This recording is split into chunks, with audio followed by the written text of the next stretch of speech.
Bharat Benz BS6 chassis 13.5 metre chassis sleeper బస్సులకు use చేస్తారు దీన్ని. భారత్ బెంచ్ చాసిస్ కి ఇంటర్ కూలర్ అండ్ రేడియేటర్ వచ్చేసి చాలా కిందికి వచ్చాయి. ఇన్ కేస్ ఏదైనా యాక్సిడెంట్ అయిన టైంలో radiator and inter cooler first damage అవుతాయి. హెడ్ లైట్స్ ఇచ్చారు అండ్ ఇండికేటర్స్ ఇచ్చారు. Steering oil reservoir maximum level minimum level అని ఉంటుంది. మినిమం లెవెల్ రాగానే దీన్ని మనం టాప్ అప్ చేయించుకోవాలి. ఇది మనకు ఇంటర్ కూలర్, ఇది వచ్చేసి radiator, coolant oil reservoir, oil gauge check చేసుకోవడానికి యూజ్ చేసే ఒక లివర్, బ్రేక్ ఆయిల్ రిజర్వాయర్, ఒక చిన్ని హారన్ ఉంది దీనికి. ఇలాగే ఈ పక్కకు వస్తే భారత్ బెంచ్ ఇంజన్, అక్కడ స్టీరింగ్ ఉంది, driver seat, gear knob, air suspension in front tyre కి కావాల్సిన ఎయిర్ చాంబర్స్, ఒక సస్పెన్షన్ రాడ్ కూడా ఉంది, ఫ్యూయల్ ఫిల్టర్, ఫ్యూయల్ తక్కువ ఎయిర్ లాక్ అయినప్పుడు కిక్కర్ ని యూజ్ చేసి మనం వెహికల్ స్టార్ట్ చేయొచ్చు. 2 batteries of Bharat Benz chassis. దీన్ని రిటార్డర్ బ్రేకింగ్ డివైస్ అని అంటారు. ప్రొపెల్లర్ షాఫ్ట్, ఇది మనకు ఇంజన్ నుంచి రిటార్డర్ కు వచ్చేసి రిటార్డర్ నుంచి డిఫరెన్షియల్ దాకా వెళ్ళిపోతుంది.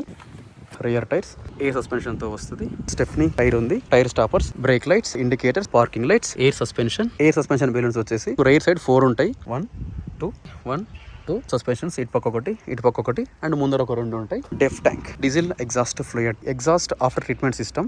లెఫ్ట్ సైడ్ రియర్ టైర్స్, అవి right side tyres and front tyre నుంచి ముందుకున్న పార్ట్ ని ఫ్రంట్ ఓవర్ హ్యాంగ్ అంటారు. రియర్ టైర్ నుంచి వెనక్కున్న పార్ట్ ని రియర్ ఓవర్ హ్యాంగ్ అంటారు. డిఫరెన్షియల్ అక్కడ నుంచి ఇక్కడ దాకా ప్రొఫెసర్ షాఫ్ట్ వస్తుంది. ఈ సోకాల్డ్ ప్రొఫెసర్ షాఫ్ట్ హెల్ప్ తోనే మనకి డిఫరెన్షియల్ అనేది తిరుగుతుంది. ఇది తిరిగినప్పుడే మనకి టైర్లు తిరుగుతాయి.